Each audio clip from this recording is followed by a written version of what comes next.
배우가 되고 싶었어요. 뻔하지 않은 거예요. 제가 아니 주님이 저는 이상적 자아와 의무적 자아의 이 갈림길에서 계속 혼돈에 휩싸이면서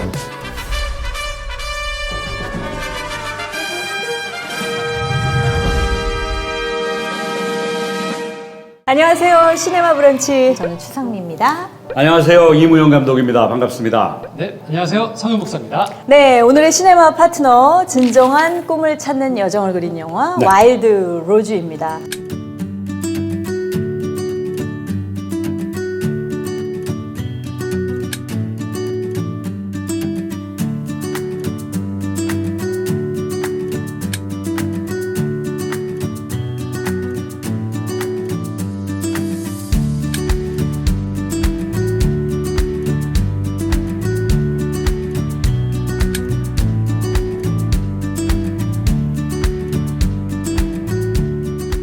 이 영화에 대한 소개를 좀 드리기 전에요. 제가 두 분한테 질문을 먼저 할 게 있는데 굉장히 단도직입적인 질문이니까 많이 생각하지 마시고 얘기해 주세요. 네. 꿈을 이루셨나요? 저는 꿈을 반은 이루고 반은 이루지 못했습니다. 왜냐하면 저는 왜요? 사실 어렸을 때부터 배우가 되고 싶었어요. 그리고 제가 배우가 될 수 있다고도 생각을 했어요.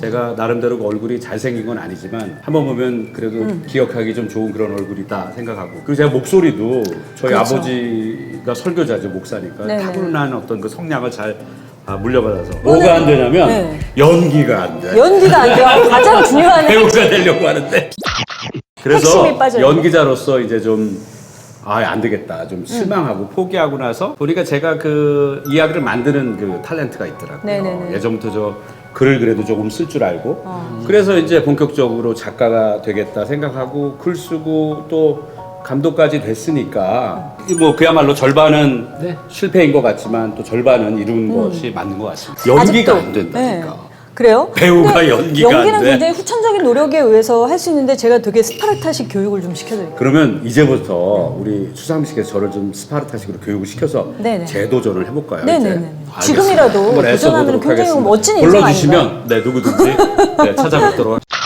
저는 교사가 꿈이었습니다. 재미가 없네요. 가르치는 목사님. 거, 가르치는 거였는데 네. 지금 이제 사실은 가르치는 일 많이 하거든요. 그런데 그렇죠. 새롭게 깨달은 게 이게 전달하는 거구나라는 걸 알았어요. 전에는 선생님들이 지식을 다 알고 있다고 생각을 했어. 그래서 난 저렇게 많이 아는 사람이 되고 싶다 했는데 네네. 해보니까 이게 아는 게 아니고 사실은 캐오는 거더라고요. 캐서 전달하는 거더라고요. 오히려 더 좀 자유해진 것 같아요. 계속 더 배우면서 전달해드리는 통로가 되는 역할이다라고 생각하니까 좀 자유함도 있고 굉장히 네. 행복하다는 생각도 듭니다. 네, 꿈을 뭐 200% 이루신 것 같아요. 저는 네. 어렸을 때 저는 꿈이 두 가지였는데 한 가지는 이뤘고 한 가지는 이루고 있어요. 어렸을 때 꿈은 배우였어요. 이루셨지. 네, 20년 동안 배우 활동을 했고 그 엄청 다음 잘해왔고. 꿈은 작가였어요. 중고등학교 때. 그래서 불문학과에 들어갔거든요. 근데 제가 시나리오를 요즘 쓰고 있어요. 장편 시나리오. 시나리오 작가 겸 연출된 거죠.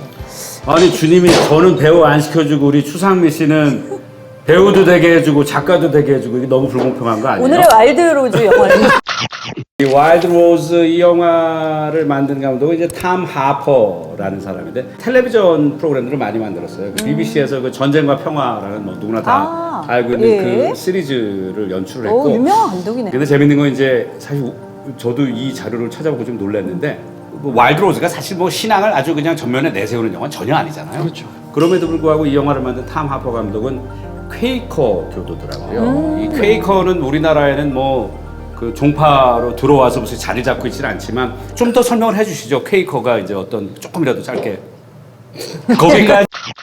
페이커 교도에 이제 뭐 우리가 알고 있는 함석헌 선생님도 계시고 그랬었나요? 그렇죠. 기도 운동 중에 침묵 기도 운동, 영성 훈련 쪽에 퀘이커 쪽에 영향을 받으신 분들이 많으세요. 침묵 가운데 가만히 있고 난 다음에 이제 삶으로 예배드려 나간다. 진짜 예배하러 나간다고. 저희는 보통은 예배당 안에서의 예배만 예배라고 이제 보통은 일반적으로 머릿속으로 관념적으로 아는데 이 사람들이 가지고 있는 개념은 굉장히 그런 어떤 침묵 가운데 하나님을 만나고 그리고서 세상 세상으로 가운데 살아가는 나간다. 우리 목사님은 그 신앙 지식 자판기 아니 근데 딱 넣으면 그냥 줄줄줄줄줄. 너무 그리고 이게 개봉했을 때 와일드 로즈가 좀 화제가 됐던 거는 이 아무래도 여주인공 제시 버클리의 발견이다. 슈퍼스타의 꿈을 키웠던 이 로즈라는 인물과 평행 이론처럼 닮았다. 이런 게 화제가 됐었어요. 근데 아시잖아요. 가수가 되거나 배우가 돼서 그 일을 하면서 정말 굉장히 큰 어떤 업적을 이룬다는 게 얼마나 힘든 것인지. 네네. 그러니까 좀 그런 꿈을 품고 인생의 어떤 목표를 삼고 달려가는 분들이 정말 외로울 것 같아요. 그렇죠. 그래서 이 영화는 아마도 그렇게 나 혼자 정말 그 좋은 꿈을 키우고 있는데 이게 과연 이루어질까 스스로 의심도 들고 매일매일의 삶이 힘들고 이런 분들에게 영화를 보면 굉장히 좀 도움이 될 만한 그런 네. 작품일 것 같습니다. 와일드 로즈에 관한 3가지 취향. 다른 영화들은 많이 또 공감대가 형성되는데 이 영화는 조금 많이 다르게 본 것 같아요. 그렇군요. 우리 특히 뭘 그렇군요예요. 네네. 감독님 얘기하는 거잖아요 지금. 아, 예, 예. 감독님이 제일 그 불만이 많으셨어요. 난 동의하지 않아. 막 네, 이렇게. 너무 쉽게 설명돼요. 클라이맥스라는 건 영화의 모든 문제들이 해결되는 지점인데요. 그 부분에 다 아세요 그거는 관객들도. 그렇죠? 클라이맥스가 뭔지. 선생인가 지금 제가? 아까 왜 중요해 보이는데 중요하지 않은 거에 대한 불만이 있었는데 감독님은 이제 워낙 시나리오 작가니까 시나리오 전문가시니까 그런 입장이었는데 저는 그냥 보면서 제 인생에서도 되게 중요한 분 같았는데 사라져버린 분도 있고 별로 안 그렇죠. 중요한 분 우리 인생으로 같은데 볼 때는 그렇죠. 되게 맞아요. 나중에 중요한 역할을 해준 분들이 계셔서 저럴 수 있겠구나라는 생각이 들어서 되게 공감이 됐고요. 근데 제가 인상적이었던 거는 그런 취약함에도 불구하고 결말이 뻔하지 않은 거예요. 제가 생각하는 방식으로 결말이 가지 않더라고요. 그런 면에서 이 영화가 드러내는 이슈들이 저한테는 굉장히 신선했고 또 여성으로서 엄마로서 또 꿈을 이루어가는 사람으로서 굉장히 격하게 공감하는 부분들이 있었고 근데 저는 이 영화를 영성적 관점에서 좀 봤었거든요. 그래서 영성적 관점에서 보면 이 처음에 어릴 때는 이 이상적인 자아가 있고요. 그 다음에 어떤 중간 단계로 넘어가면 의무적인 자아가 있고 또 마지막으로 넘어가면 이제 통합되어질 이것이 잘 되어졌을 때 진정한 자아를 찾거든요. 실제 영화에서 봤을 때 이런 장면들이 있습니다. 처음에 그 이상적 자아라는 것은 우리가 도달하고 싶은 그 목표 자체를 마치 자신의 현실이라고 착각하며 사는 단계인데요. 영화를 보면 이렇습니다. 두 자녀의 이름이 위노나 라일인데요. 실존하는 미국의 레전드 컨트리 싱어예요. 아, 자기 그래요? 딸의 자녀들의 이름을 정말 나는 저런 가수가 되고 싶다는 걸 투영한 거죠.